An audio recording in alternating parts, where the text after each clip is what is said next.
Okay guys, for chapter 7 we're going to be talking about internal loading, internal forces, and then also we're going to talk about shear and moment diagrams of what's going on inside there.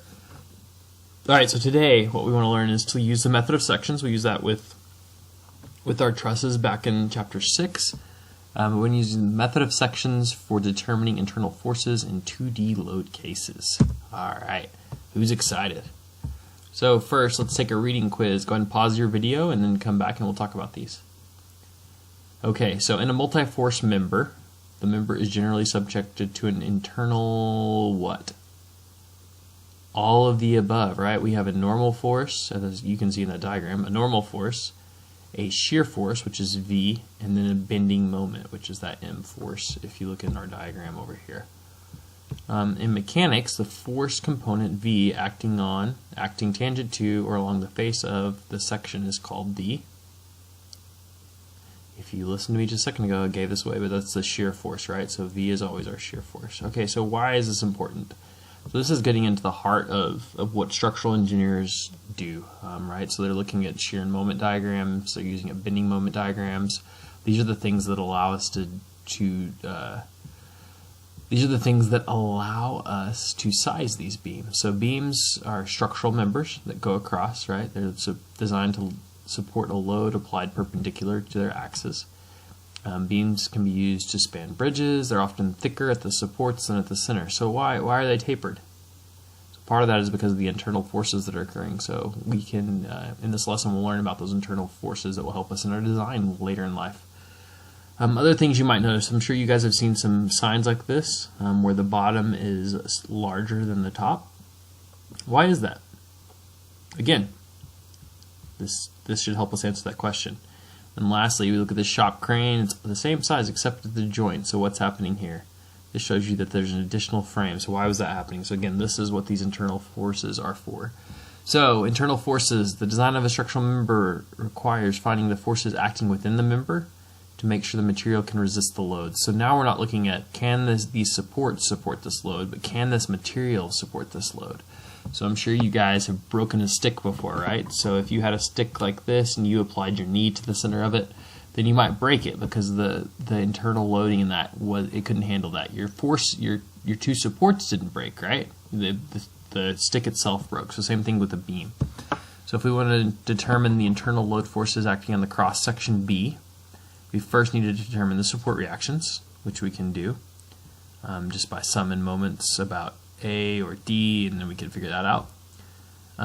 Then we need to cut the beam at B and draw a free body diagram of one of the halves in order for us to be able to find what's going on. And when we cut a beam using the shear and moment, we'll talk about this in a second, but when we cut a beam, we have a shear force, we have a normal force, and we have a bending force. So this is the free body diagram that I expect to see in all your homework problems. When you break something apart in a section, you're drawing a line right where that force is. And then we just use simple equations of equilibrium to help us solve for this, right? So that's what we'll get to in these next few slides. So, and continuing on to this, in two-dimensional cases, typical internal loads are the normal or the axial force, which is N. This is called axial sometimes, or normal. Axial probably is the more common term when you get into real structural engineering. This V force is our shear force, so this is when we shear something, it's going parallel to it, whereas the axial force is perpendicular. And then lastly, we have the bending moment, so this is what's causing it to bend. The loads on the left side and the right side of section B are equal in magnitude but opposite in direction, right? So anytime we do this is the same thing as when we broke apart a truss, right? They're equal in magnitude, opposite direction. This is because when the two sides are reconnected, the net load there is 0. Okay, so the first thing we're going to do for determining internal forces, we're going to take an imaginary cut at the place where you need to determine the internal force. Then decide which one's easier to analyze, left or right. So again, it's going to tell us where to cut it. If necessary, determine any support reactions or structures or joint forces you need by drawing the free body diagram of the entire structure. Again, we determine support reactions through the entire structure, not through our cut apart free body diagram. So once we find those, then we'll draw a free body diagram of just the piece of the structure that you decided to analyze. And remember to show the normal or axial force, the shear force, and the bending moment loads at the cut surface, and then we just apply the equations of equilibrium to the free body diagram. So for every one of these problems, you should have a minimum one free body diagram, but probably two. So let's take a look at a problem. So for this problem, we have a load on a beam. Where's our load? We have this 3 kip per foot load, and we want to find the internal forces at point C. So our plan, the first thing we need to do is take an imaginary cut at C, because it tells us to find the internal loads at C.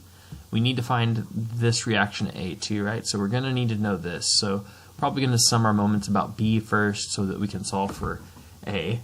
It'll be easier to work with the right section cut from point C to point B, since the geometry is simpler. That's true. So really we're probably going to try and solve for point B there. So when we break this down, I don't have my pen with me, so we have these nice equations done for you so you can see this as we go through it, but we'll talk through why we came to these, right? So we need to determine By first. So we'll draw a free body diagram of the entire frame. So again, I don't have to redraw a beam, I can just draw a straight line. I have a 3 foot kip per foot load times 6, so that's actually an 18 kip load at the center of the 6 foot, so at 3 foot from AY. And then I have BY, AY, and BX, and then I can solve my equations of equilibrium. Bx is equal to 0, and then I can take my moments about A, which will allow me to isolate By, so I can find By. So By in this case equals 6 kips, and it is acting downward. So that makes sense, right? Because we're going to push here. We're going to push here. This is going to push back, and then this is actually going to have to pull some. So we can see what's happening there due to what's going on that beam. So now we're going to cut this beam at C, and we're just going to draw a section CB. So it's going to be at this 4.5 foot mark, and we're going to have a normal force, which is going to act perpendicular to the surface. We're going to have a shear force, which is going to act parallel to the inside cut, and then we're going to have a bending moment. So when I draw that, this is what it looks like, right? So I have C, I have a shear force acting down, I have a normal force, I'm saying that it's acting in, and then I have a moment that's acting in the negative. And so you can assume the directions of these in any way you want, and again, they'll come out right. So first things first, which one's easy to see there? Our normal force is 0 because there are no forces in the x direction. Then I can sum my forces in the y and see that my shear force is 6 kips in the negative direction. So negative 6 plus that is negative 6, so VC is actually acting upward, not downward, the shear. And then I can take my moments about C, and that would give me 4.5 times 6 acting in a positive direction, or they're a negative direction, and then minus MC. So MC is negative 26 kips, so if we reverse that, MC is actually acting counterclockwise, and that would be positive. So that is how we solve these types of problems. Now let's do one more reading quiz just so y'all can have, after you've done this, let's see what else you know. Alright, so if a column is loaded with a vertical 100 Newton force, at which sections are the internal loads the same?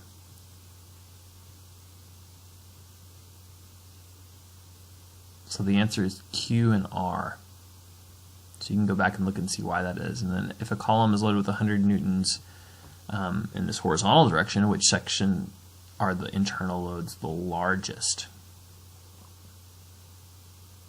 The answer is D, and that has to do with its distance from there. So good start on the homework. We'll do a couple more examples before you get to class.